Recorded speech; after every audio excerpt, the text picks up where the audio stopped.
on abortion. Okay, I'll be dealing mainly from the Christian perspective. Okay, so this will be a short talk on abortion from a Christian perspective, and then I hope that we will have some good time discussing on that. Okay, so let's start straight away, and you find that the abortion is actually nothing new. It has been going on for some time, and this is a graph, a map that shows that the legal status of abortion in the world today. You find that the green, okay, the green part and the yellow are where they are quite liberal in allowing abortion. And this is especially in where there's no restriction as to reason. That means anybody, okay, can go into clinic and request abortion with no question asked. And you see that these are the part of the world that has a green and the light green, where you can. And in our neighboring country, okay, at the south, actually a child can approach the clinic to ask for abortion without the parental consent. Okay, so this is very interesting. Without parental consent, they have to ask it, but the child has to go through two rounds of counseling before they can do it. But the fact that even parents are cut off of decision making is something that we need to think about. Then you find that there are areas where, okay, red areas where abortion is prohibited altogether, no legal exception. And that is something that we need to think about. Now, in this area, abortion is actually what we will commonly call biomedical bioethics, which is the study of provision of healthcare, emerging biotechnologies, and biomedical research. And this is the area that I have great interest in. I'm sure that you are all have been exposed or will be exposed to this area. And what are some of the moral theologies of bioethics? Okay, you have consequentialism, which states that the act for the greatest good. So whatever action is taken for the everybody, or the autonomism, which is the basis is on duty. Okay, your duty is to look for the greater good. And the virtue ethics is that you make a ethical decision or moral decision out of who you are, your character. And principalism is actually what is being taught in medical school nowadays. Okay, but I want to focus on Thomas Aquinas. Thomas Aquinas is actually one of the greatest, or I believe, tradition that is one of the is the greatest Christian theologian that ever lived, and he influenced a lot of Christian thinking and teaching. He postulated that three main points. He taught a lot, but three main points I want to highlight. One is natural law. He says that the God created the whole universe, all things, but there is a natural law. And the natural law says that first judgment, that good shall be pursued and evil avoided. So what basically means is that do no harm. I think that's what they should be they are teaching you in the university, the medical school, whether you're in IMU or Monash or MU. First, do no harm. So that's the natural law. The second is that the principle of totality. That means what Thomas Aquinas is saying, that the body may be changed only to ensure proper functioning of the whole body. In other words, if there is you are sick, and if there is a treatment, then you should allow the treatment to be that means the body is sacred, yes, but it can be acted on by medical sciences or treatment of any sort. That means we do not just leave the body if it's sick without any treatment. And the third is a principle of double effect, which is a very interesting principle in the sense that the act there are is must be morally neutral. Okay, and the moral agent is intended only for the greater good. The bad must not be a means of bringing about the greater good, and the good and the bad must be proportional. No, I think it's very confusing. So let me give you an example. Now you have a young lady, a married young lady, okay, who is married for a year plus, okay, more than a year, came in with severe abdominal pain. Okay, a severe abdominal pain, and you check her, and you found that she has ectopic pregnancy. Now, ectopic pregnancy is that the baby has been implanted, the fetus is implanted in the fallopian tube, not in the uterus. Okay, normally it should be in the uterus, but in the fallopian tube. So as the baby grows, the fallopian tube gets stretched until such time when the fallopian tube ruptures and causes bleeding. So that is ectopic pregnancy. So if you don't do anything, the mother will die. But if you go in, the ONG like Dr. Hatta may go in to save the mother by removing the fetus. Now, by removing the fetus is bad because that's abortion, and we are not supposed to do abortion. Okay, but you have to do abortion to save the mother's life. That's why the double effect. The first effect may not be good, but the final effect is to save the mother's life. So that's the principle of double effect. So Thomas Aquinas actually taught us that yes, okay, first we must do no harm. Second is that we are allowed to treat patients, and third is that we all have to go for the principle of a double effect. Now, for non-religious teaching, is that we always go by these three principles. Okay, by Wilcham and Childress. Respect for autonomy, respect for the patients to make decision, beneficent. Okay, that means it must be beneficial, non-maleficent, that means they do no harm, and there must be justice. Okay, now coming to the Christian framework, okay, what I would always say is that the Christian framework is based on the sovereignty of God. God is in charge, the sanctity of human life, the stewardship of man. That means we are put on earth and we have to use our brain and the way of love. That all our what must be love for our fellow man. Okay. Now, before we go on to the discussion about abortion, I would just want to take a short time to talk about when does human life begins, because that has a lot of effect on what our understanding of abortion. Now, what does the Bible says about when does human life begin? Now, if you are, Christians, we actually find that the Bible doesn't say much about when human lives begin. Okay, there are these 4 verses that actually are used by most Christians, but actually, if you look and study those verses, they didn't actually talk about when the human life is.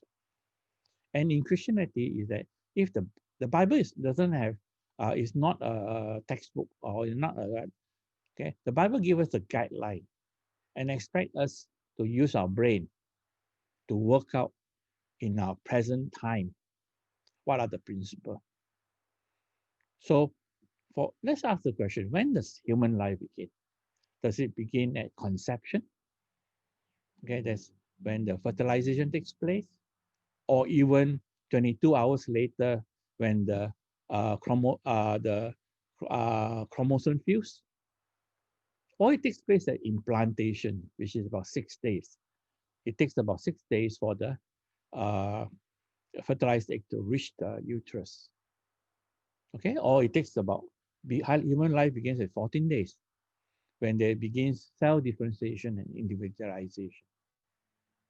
or 28 days when they begin to look like human, where they have form and unformed. Okay, unformed is actually a mass of cells. And there is ensoulment. So you look at this chart, okay, there is the egg, there's fertilized, sent, and then it's fertilized. And it goes through two stage, four stage, eight stage, becomes a morula. Okay, and then you get implanted. Now, before implantation, there is no potential of human life because you only need to be implanted. And if the uterine wall is receptible, then human life can begin. Okay, and studies have shown that about 60% of all fertilized eggs do not get implanted. So these are things to bear in mind. Or where do human life begin?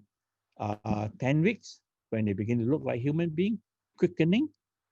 Okay, about 16 weeks when the baby start kicking, the mother feels the baby kicking. Or when they become sensitive to pain, about 20 weeks. Or viability, that means you can, they can survive. And as a neonatologist and pediatrician, I have saved babies that's 22 weeks. Now it's about size of my hand, okay, 400 grams. Does human life begin when they are 1 month old? You'll be surprised in some tradition, or one uh, 1 week after birth, or they become self-conscious. So again, implantation, differentiation, okay, and form and unform. So when we talk about abortion, which is the expulsion from the uterus, okay, or a product of conception, is a embryo or non-viable fetus. Okay, so I will not talk about techniques of abortion, okay, but I will just go back to the Bible. And when we talk about abortion, okay, before that we were talking about when does human life begins. Okay, what does the Bible say about it? Now I want to look at what the Bible says about abortion. Again, you'll be surprised that the Bible doesn't say much about abortion. Okay, only in one key verse in Exodus chapter 21, verse 22 to 25. And here you say that if two men are fighting and they hit a pregnant woman and she gives birth prematurely and there is no serious injury, the offender must be fined. Okay, whatever the woman's husband demands and allows. But if there is serious injury, okay, you take life for life, eye for eye, tooth for tooth, hand for hand, foot for foot, burn for burn, wound for wound. In other words, if two men fighting, they hit a woman, the woman delivers. If the fetus or the premature baby dies, okay, then the person who caused injury must pay a fine. But if the mother dies, then we here. This is the Old Testament. You have to offer eye for eye, tooth for tooth, hand for hand. Okay. So in other words, what they are saying is that the fetus is not fully human. Okay. They have graded human and non-human. So the fetus die, you only pay a fine. But if the mother dies, okay, you have to give the full penalty. The second and most important verse that I would emphasize is that in Exodus chapter 20, 13, part of the Ten Commandments, okay, says that you shall not murder. And I think that is very relevant, okay, here in our discussion on abortion. You shall not murder means that if we kill a human being, that is murder, okay? But if we kill a mass of cells, that's not murder. So if we depends on where you think human life begins at conception, okay, you'll be surprised that uh, I mean a lot of Christians believe they are actually not homogeneous. Not everybody believe, but most of Christians believe that life begins at conception. Okay, And some Christians believe that life begins at 14 days. Okay, 14 days is when the fetus, I mean the fertilized egg has been implanted and for 7 days. So if all goes well, a new baby is likely to be born. Okay, and at 14 days, different things there is more stable. So some people believe that life begins at 14 days. Others believe that when the baby, the fetus or embryo begins to develop human features. Whatever you, when human life begins, you find that abortion occurs after this period. Okay, most of the time, people suspect they are pregnant, or ladies suspect they are pregnant when they miss their first period. Okay, so if they miss the first period, it's about 4 months, 4 weeks. Okay, some people are irregular, but most people are 4 weeks. So when you miss, then you begin to get worried, and then you begin to test. So when urine pregnancy test is positive, it takes about a week before you decide you want to do abortion.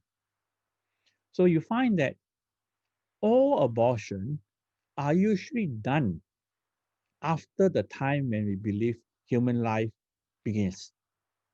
So in other words, abortion is killing a human being. Okay, and that is the most important statement I want to make, that abortion is killing a human being. Now, the initial abortion period can usually about 12 weeks with the first trimester. But now, we are in certain countries, we are allowed to go on to the second trimester and even to the third trimester. Okay, but most abortions are in the first trimester, and most abortion about 6 weeks. Okay, there is something for you to consider, and that is why abortion is killing a human life. Okay, now, in the last few minutes left, I just want to, what is our positional response to abortion? We can say abortion is never justified because it's killing a human life. Okay, so no abortion totally. But are there conditions where some abortions are justified? Okay, you may have therapeutic abortion or justified abortion or hard cases. Okay. Now uh some of the sometimes you think about abortion, are there reasons where we can justify it? For example, if you do IVF, and I'm sure Dr. Hatta will tell you,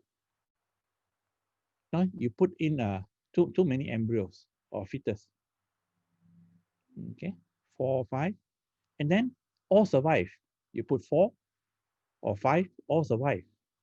Then what will you do? Because all survive, okay, you have quadruples, which can be dangerous because the womb is not big enough. They will be premature. So do you do fetus reduction? That means remove 1 or 2. Okay. Or if the fetus is so defective that it will die later in pregnancy or at birth. Okay. So that is the real issue. Because if you think that now, if the baby has uh, left heart syndrome, that means it only have the left ventricle. Okay, only the normal heart has 4 chambers. They have only 2 chambers. So these children will definitely die. Okay, and die on birth. So are we allowed to abort them? Okay. Now I work in the Johor Specialist Hospital, which is part of the chain, largest chain of private hospital in Malaysia. And I sit on the ethics committee. And one of the things we struggle with is that, do we allow abortion in fetus that will definitely die later on in the pregnancy, like hydrophytalis, uh, left heart syndrome? No, there were no way they're going to survive. So do we allow abortion in that? Okay, the fetus is so defective that it will not live after birth, or it will endanger the life and health of the patient, of the mother. I mean, I talk about ectopic pregnancy. How about hypertension of pregnancy? Okay, if the BP is so high that you need to take out the baby, or the mother will throw a fit and die. So are these specified? What about, okay, that one a bit clearer. But how about things like this? You know, pregnancy caused by a rape, okay? Pregnancy caused by failure of contraception, where potential parents are to blame. Now, done by a badly done vasectomy. Okay. And even more vague, mother is not able to look after a child, okay, or mother find that being pregnant prevents them from getting promotion. And I just want to leave you with this thought. It's not enough to say, no, we are against pregnancy, we are against abortion. No, we are not against pregnancy, but we're against abortion. But we need to do something. First, we need to educate our people. Think about adoption. Instead of killing, offering abortion and kill the fetus, maybe after the baby is born, we can offer them adoption. We must be compassionate and love, especially for victims of incest and rape. And now we have a pre-implantation diagnosis where we can actually detect the conditions. So do not implant them? Do we get rid of them? And teenage pregnancy. Okay, I shall end here. And I think